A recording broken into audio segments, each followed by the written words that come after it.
I can't control whether your husband or wife will live or die or get sick or leave you or get a divorce. I don't want any of that to happen to any human being. I hate suffering. I do anything I can to help people not suffer. But I can't control that. You can. There are people who have lost their arms, lost their sight. There have been people that have been through the most horrific experiences in life, and they found a way to still be happy because they've made the decision that life is too short to suffer. I've interviewed dozens and hundreds over the years, but dozens that have impacted my soul, that made me realize I can change this. I've just gotten used to it. I've bought into the theory that this survival software that's constantly running and making you suffer, that's normal. No, that's what the mind will do. And mind has been around forever. What I'm going to do is something different. And the way I get out of suffering, I give myself a 90-second rule. It's really simple. I say, look, if I feel myself starting to feel that stress, feeling that pissed offness or upsetness or concern or worry about my kid, whatever, I realize that's not going to make it better. Life's too short to suffer. And then I just kind of breathe slowly, slow everything down, and I just watch the thought go by and go, look at that crazy thought. Because everybody's had crazy thoughts. Everybody's had the thought, I'm going to kill that son of a bitch, right? And then you don't kill them because you don't believe that thought. It's the thoughts that are stressful that you believe that mess you up. When you question them, you break the pattern.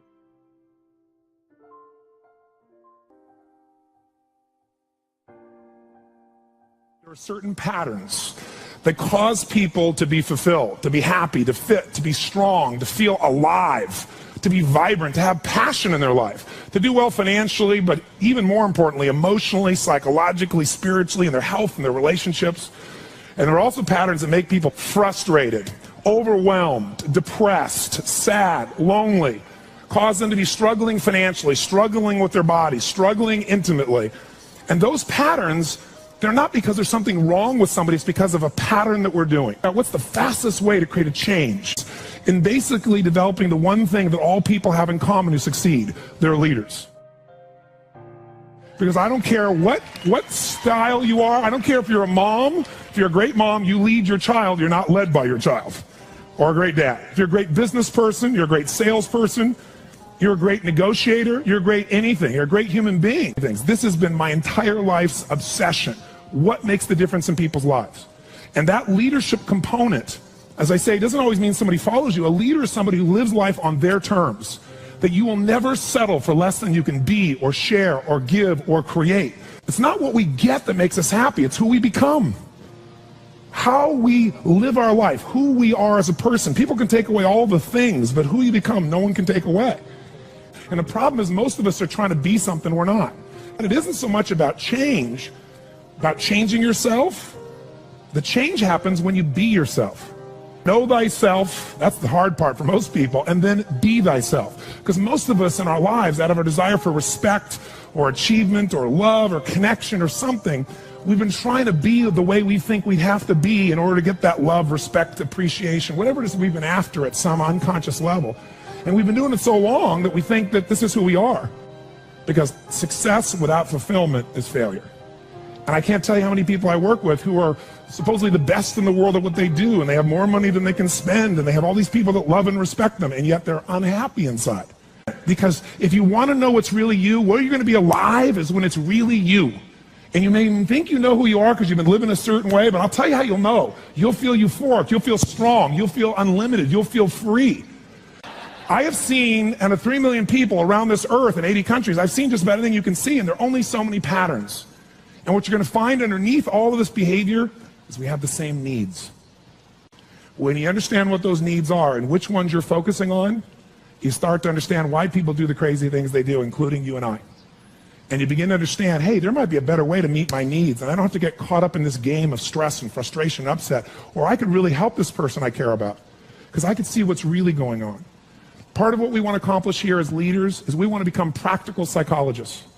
We want to understand what's really going on so we can help, so we can make a difference, so we can transform. So yes, of course you can do better in your business, because the more you understand about what people need and want, the greater you're going to be. The better manager, better leader, the better mom or dad, the better friend. And there's a better you that's available when you understand what's driving you.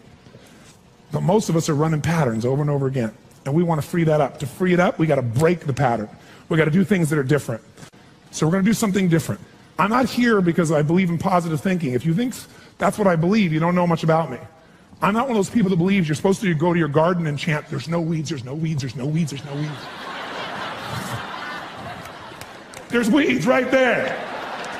All right, that's what I believe. Here's what I believe. I believe that if you really want to be effective, you got to tell the truth.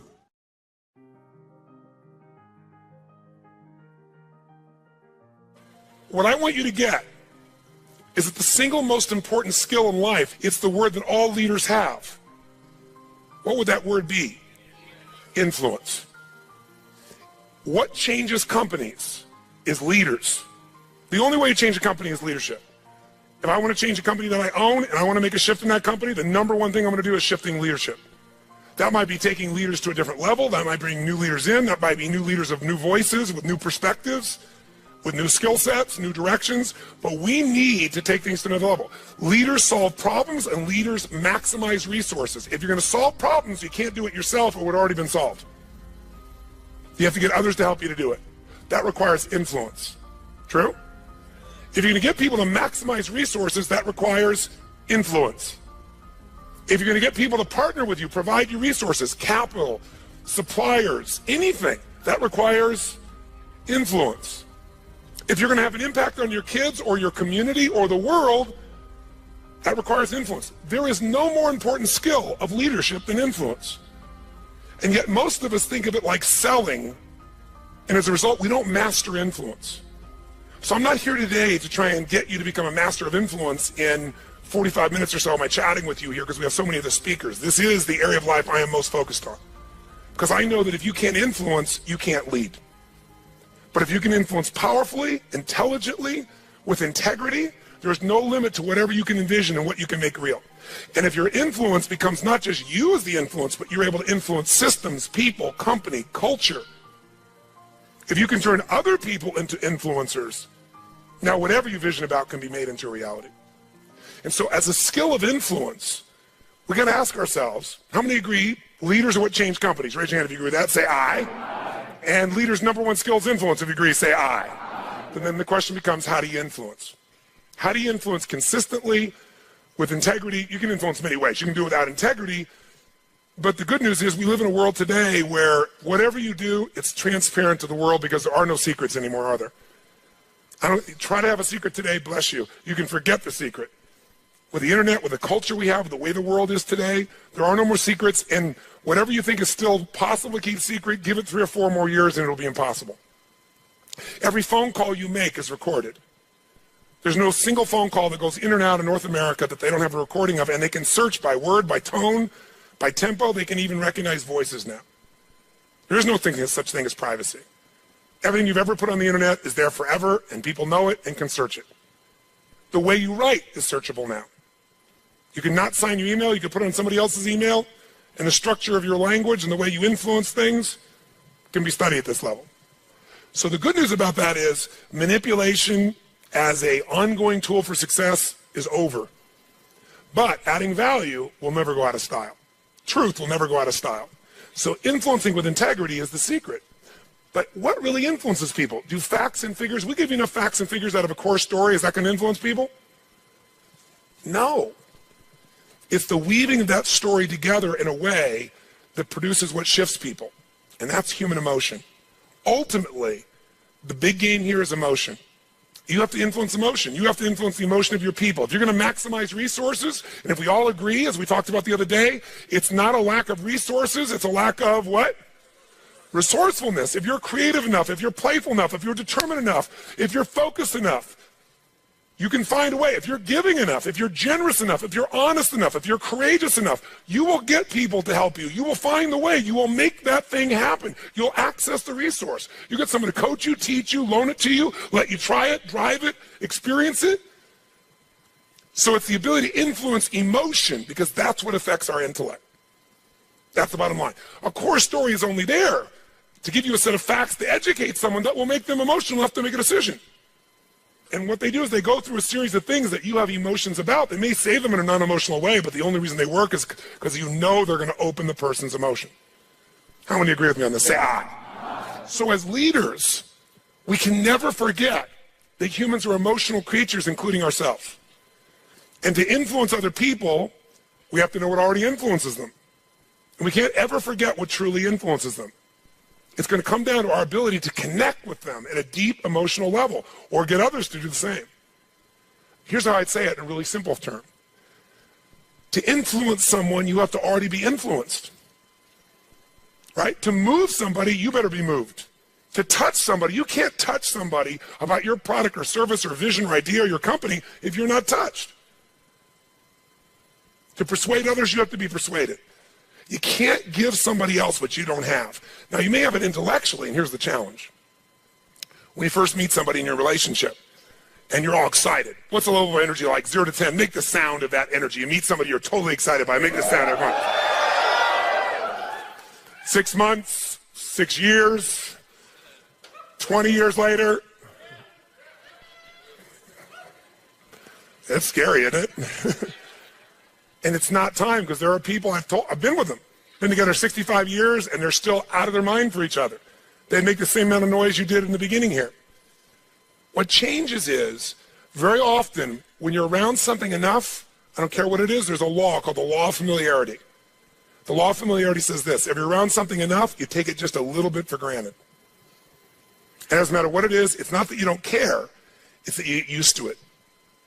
It's that the variety of it is not quite as high. It's not so new, and with that, sometimes you give it less significance. Even though in your heart you know it's significant, you don't keep the aliveness of it. It becomes something you intellectualize versus something you feel inside your body with a passion. So there are people who say, but we love each other. Yeah, well, that's great. You know, you hug each other every now and then. You say you love each other. Little kiss like that. Was that how it was in the beginning?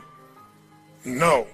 It isn't time. It's that most people don't understand that this emotion, this intensity, this passion has to be constantly reinforced every single day. And like any muscle, if you don't use it, so then you have the base understanding of why you do what you do, but you've lost the energy that makes it alive.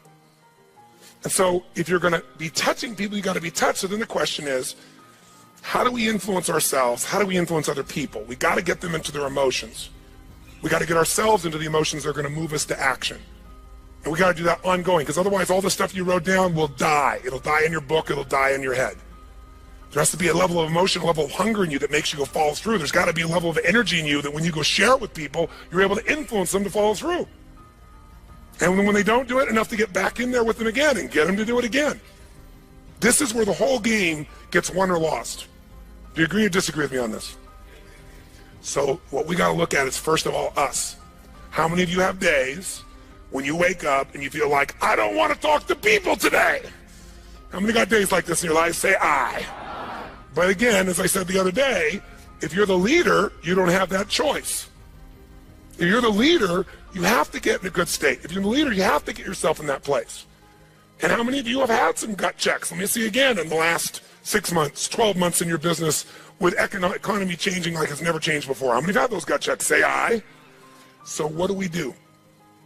We have to become masters of influence, which means we have to be able to master the state of our own organization.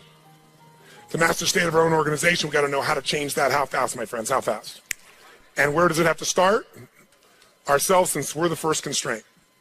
And if we can do it with ourselves and influence, then we can teach everybody else to influence. We've said business is innovation and marketing. You have to influence people to innovate, because they're not going to just do it because they're used to what works and it's easier and they know it. Innovation means massive what? Change. How many people go, give me more massive change in my life with all the other things I'm trying to hang on to? They're not going to do that. You have to influence people to innovate. And marketing is influence. So what influences us is our states. How do we change our states? Let's start with you and I and with anybody we're going to work with. You've worked with me before, you know the first answer. If you're going to change somebody's state, the fastest way to do it is physical. Trying to change somebody's mind is really hard. Change their body, their mind will go. If you doubt it, give somebody enough alcohol and just see how quickly you can change them. True? Give them enough alcohol, I don't care who they are, they're going to change. What are you changing? Biochemistry, physiology. Physical body and the emotion, the mind will shift. That's why people take drugs. That's why people eat. When they go eat, it's a biochemical change in their body. So, but we can do this through movement. We can do this through change. So if you want to be the leader and you're going to be affected, first thing I'd say to all of you going home, so you don't feel overwhelmed, is you need to develop an ongoing discipline, because we are our rituals. And I mean a physical one. If you want to say, well, why is my life the way it is today? Look at your rituals. Whether you call them rituals or not, you have them. Most of you get up and you have a set of rituals. You go straight to email, or you go straight and work out, or you go have your breakfast, or you hit the snooze alarm at least 3 times. It's your ritual. Who knows what I'm talking about here? And if you want to know what somebody's like, you can see their rituals. You can look at anybody's body in this room, if you had them take their clothes off, and you know some of their rituals or lack thereof. Is it true? If every day you get up and your ritual is you go to Starbucks and order a smoke boca, whatever those things are that you have, right? And a big muffin and whatever it is, right? And that's what you do every day. It's not hard to figure out what you're going to be like by 10:30 in the morning. You're going to be looking for your next coffee, your next whatever, because you want to stimulate your adrenal glands like crazy, and they're going to drop predictably. And we know what your stress level is going to be like. We know when your energy is going to go and fade. It's predictable because of your rituals. If you eat a certain way, you can predict that person's going to be fat and tired. You eat a different way, you know. If a person eats and they exercise a certain way, you know what their body's going to be like. Who here works out 5 days a week, never misses? It's just your life. Let me see your hands. Look at the number of people here. That's fantastic. That's really, give everybody a hand. That's really fantastic. Who here, honestly, never works out consistently? Right? Don't clap. Now, here's what's interesting. I'm not saying one is right as one is wrong, but will those 2 different rituals create a different body, yes or no? If we wanted to really make it clear, we'd say everybody works out 5 days a week, stand up, we can look at them, sit down. Everybody doesn't work out, stand up, look at them. It'll be pretty obvious. Now, some people's metabolism is different, they get by with different things, but you get the picture, don't you? Your relationships today are the results of your rituals.